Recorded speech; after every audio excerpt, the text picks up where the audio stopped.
Hey all, Cypher, and welcome back to another Outerplane video. Hope you guys are doing great. My day was pretty good as well.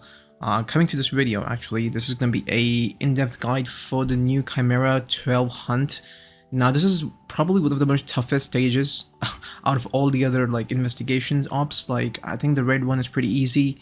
But yeah, honestly, Chimera is just super hard. And the sad part is Chimera dungeon is the most valuable just because of the amount of, the good gear it drops. Speed gear. There's also, I believe, counter sets. So yeah, like a lot of good gear, in general. Like speed is king, we all know. Counter is also pretty good just for, your standard bruisers like Veronica, your Demi Stella, and all that shit. So yeah, like you really need to get yourself at least a working C12 team once you have beaten it at least one time and gotten 3 stars. I don't know why I dragged that sentence too long. But yeah, in short, it's pretty important to at least 3-star the stage once, so that, in the future you can just skip it using sweep tickets. Sadly, yeah, it does take 2 tickets, but it's definitely worth it because it drops a lot more equipment and drops more high quality equipment, right? And I've tested that. I've barely managed to clear this hunt in under 25 turns. I believe it was in 23 turns.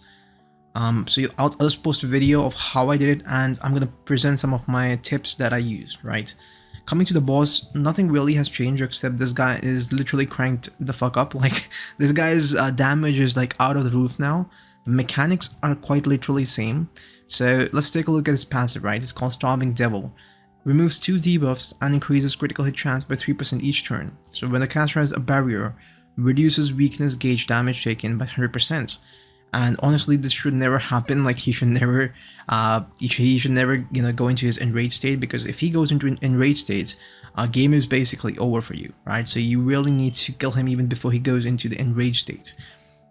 Increase the critical hit chance of all enemies by 100% and reduces the critical damage by 100%. Automatically, this might seem like a good thing, but it's actually pretty bad because your DPS is going to do way less damage than it's supposed to do, just because of that 100% reduced critical hit damage. And it also means that using Valentine's second skill is not really a priority anymore, right? Yeah, you can argue that, yeah, she gives a little bit more critical damage, but it's just a waste of a turn, right? Because her S2 counts as an extra turn, and your job is to clear this boss under 25 turns, right?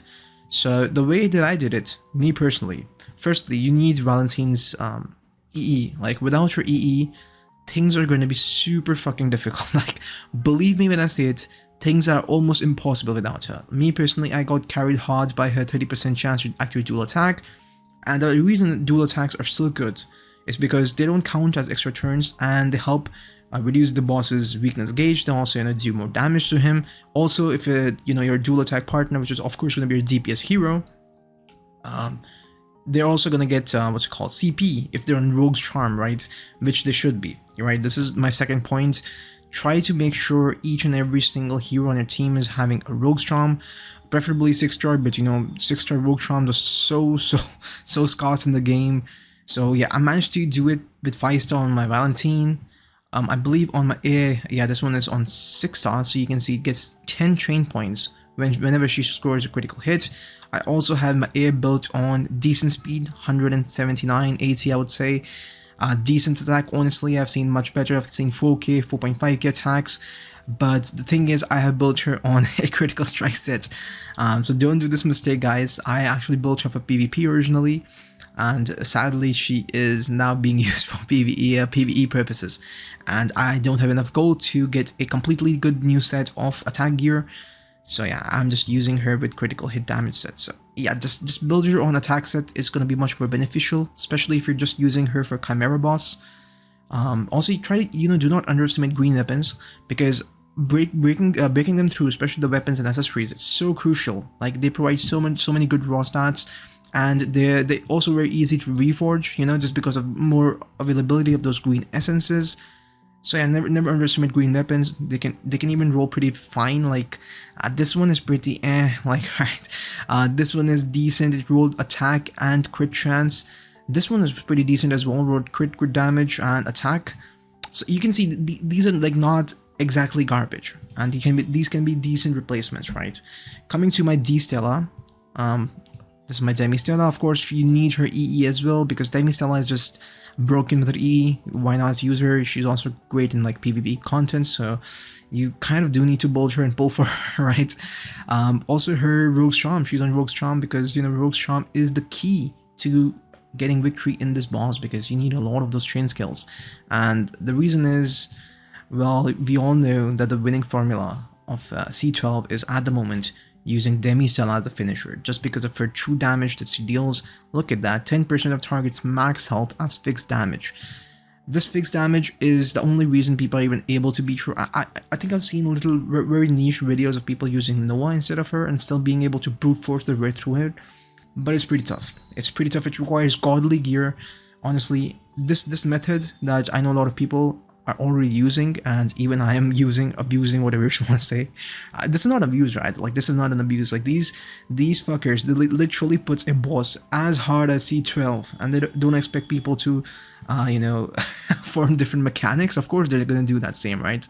So yeah, this is the current mechanic. This is how your formation should look like. Honestly, people who are thinking Air can be replaced, she cannot be replaced. Air is a goddess. She is kind of made for Chimera, which is kind of pay to win, honestly. I hate the fact that, like, Air is so good for this boss. Like, she's so good. I tried to replace her with Noah, and I was never able to replicate the same results. Like, she is so good. I'm very close to actually 5-starring her, transcending her, right? So yeah, really excited for that. I don't know, man. Air is just made for C12, so you can't complain. I mean, you can of course complain, you should complain, right? Hopefully they don't do the scummy things in the future where certain heroes kind of required, or at least gate locking your progress for the moment you don't pull for her, or, you know, probably in the future they will introduce more units that are good against Chimera, but at the moment it feels like Air is much needed for this boss, right? Same with Eternal, honestly. Eternal is super good in this boss. Of course, just because these both heroes are fire elemental, they already have advantage over the boss. You can even read on his abilities. Reduces weakness gauge damage taken from non-fire enemies by 50%. There you go. Like, that's all you want, because you want to break this boss before he goes into his enraged state. So if you bring something like a Noah, she's just gonna flat out deal 50% less weakness gauge reduction on her attacks, so you will never be able to break her, right? You will never be able to break the boss in time. He will definitely enrage, he'll get the shield and shit, and he's gonna remove the debuffs. Like, it's gonna be a lot messy, right? You want to avoid that shit. So just keep in mind, you really need Eternal as well, especially Eternal with her skill 3 maxed. And the reason you need it maxed is because then she will place these debuffs for 3 turns each. It's kind of like Dolly, right? You kind of need Dolly's S2 max as well. So in Eternal, you need her S3 maxed. Also, one major tip is you really need all of the heroes' chain passives to be at least level 2, you know, just for that extra, what you can say, extra weakness gauge reduction, +1, right? Because the core of this fight is going to be all about, you know, taking as few turns as possible, trying to use as many CP or chain skills, whatever you're gonna call it, as possible, and trying to break the boss as soon as possible, right? So these are the 3 targets, right? 3 targets, core targets. Also, coming to Demi-Stella, don't hold back on her what's called burst abilities. Actually, don't even hold back on any of your heroes' burst abilities, except maybe Eternal. See, the point is, Eternal doesn't do really that good damage, right? And she's kind of like a waste of a turn. So what I would really like to do, and you will see in the video that I show, which is basically my own run that I did for C12, I tend to avoid using Eternal skills. Like, whenever she gets a turn, I'll just use my chain skill, you know, my chain skill, the ones that I save up. So that will really help me cycle faster with my DPS heroes, and I don't waste a turn by, you know, letting Eternal go first. Because really, using her S2 on the boss is stupid, right? It's stupid. It's only places like in reduce evasion, like the boss is never even gonna evade you. It's confirmed, right? It's not gonna evade you. A fire elemental hero, you have 100% crit chance. All you want to do is maximize DPS output and try to get as many chain points as possible, just for you to, you know, spam these chain skills, get as many Demi-Stella procs, the fixed damage procs as possible. That's it. You know, that's it. Is there any other tip? Oh yeah, don't use Eternal's EE. Me personally, I've never even like you know, increase your trust level to get her EE, but if you have her EE, just remove it. Completely remove it.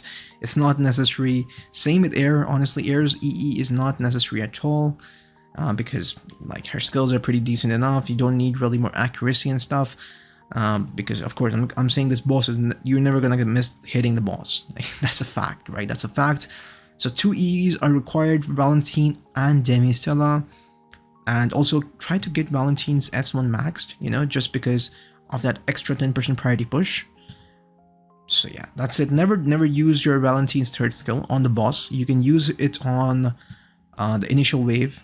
Honestly, initial wave is where you should try to maximize using your skills and, you know, getting as many critical hits as possible, because it's been confirmed that the initial what's it called? The initial minions, they don't count towards those turns. Like these 25 turns, this is all boss fight. It's all boss fight, right? So you need to defeat boss in 25 turns. It's not minions included. So you can just spam, go slowly, you know, spam your skills, get as many critical hit possible, but don't waste your Air's ultimate and second skill, and don't waste your Eternal's third skill, right? That's a fact. And what else can I want to say? I think I've said everything that I want to. Let's just take a look at gear, right? I think a lot of people are also expecting some gear requirements. Honestly, Demistella, you can just build as good as possible, as much you want. Me, I personally use her on full counter set just to maximize RNG, right? Because when the boss attacks, if my Demistella procs, you know, she gets counters, she is also gonna get more CP points just because of Rogue's Charm and all that shit. Also try to get, you know, team attack % on Rogue's Charm, because this is really helpful. For example, you'll see on my Valentine, I don't think I have attack. Yeah, I have health. I really wanted it to be attack, but you know, RNG is RNG. I'm never good with these, what's it called? These talismans. I don't know, my luck sucks with them, right? So here's a brief, you know, skills, or I mean, sorry, stat window that you might want to refer to. Honestly, you can even go lower. Like, this is not optimal. You can even you can push her down to less crit damage, because of course crit damage is kind of irrelevant in this boss. More attack would be much more appreciated. Like, I could probably take my Air up to 4.2, 4.3k attack easily if I just switch the sets, right? But yeah, there's that. Eternal, just make sure Eternal moves first, you know, first before Air. Look at that, 179 speed here and 182 here. It was so close, guys. With the speed RNG, there were so many runs that my Air used to move first and I had to just completely restart the run, right? It was so frustrating. Always make sure first your Valentine goes, then your Eternal goes, uses her S3, then your Air goes, uses her S3, her S3 and S2, and you know, she'll be able to rotate quickly, especially if you have the cooldown reduction on her skills. Like, I have the cooldown reduction on her third skill, and I think it would be really helpful if you also get her third skill to max out. Like, I think I'm missing a lot of damage here from a third skill. So you can see there's a lot of room for improvement. There's not really a really like hardcore mechanic or something to look forward to here.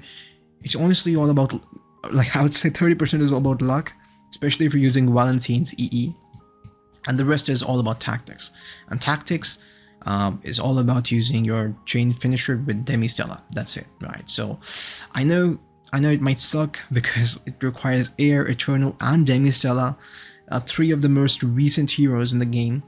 But yeah, it's kind of there, and maybe in the future there might be a player, you know, who will make some great new mechanic that will abysmate this boss, and it's going to be pretty free-to-play friendly. But at the moment, it's not, right? And you can see all of my heroes are at only 4 stars, so there's no 5-star here, keep in mind. So I think it's relatively decent, it's relatively free-to-play friendly, right? Like 4 stars is not that much. Like 5 stars when it gets very close to whale territory, right? Yeah, apart from that, I'm gonna be using a recorded run of the video that I used personally, and I cleared this boss stage in under 23 turns, right? I'll see you later, guys. Peace out.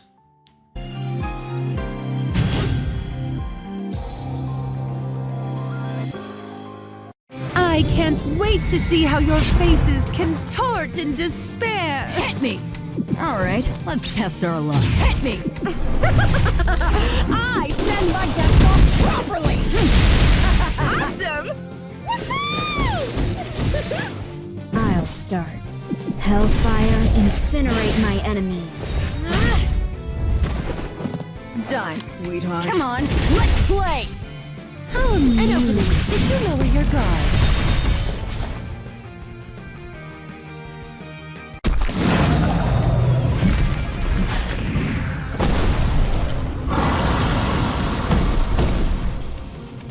Hit me!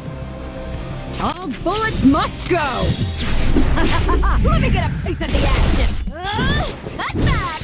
I've never been in a team. The underworld is my home, and my side is the Reapers. May death equalize all. Surf's up! Watch this trick, gnarly! Hanging 10! Surf's up! No way! Coming through! Yeah! Yes, let's crush them. Marvelous! Oh, is it already time for the lashing? An opening! Did you lower your guard? What are you doing? Let's go all right, let's test our luck. What are you doing? Come on, let's play! Surf's up! Check this out! I've never been in a team. Not really a team player. Black. Eat lead and get lost! Sick! How boring. Have you lost the will to fight back? Die, sweetheart. Surf's up! Check this out! What are you doing? Let's go all in! All bullets must go! This lady's gonna empty your pocket! Cut back! I've never been in a team fight. Wanna join forces? Black. Eat lead and get lost! Drop it in! How boring. Have you lost the will to fight back? I'm still okay. Here I come! Spill your blood! Hit me! Sick! I've never been in a team fight. You wanna join forces? My curse is kill. This one's on the house! Cut back! How boring.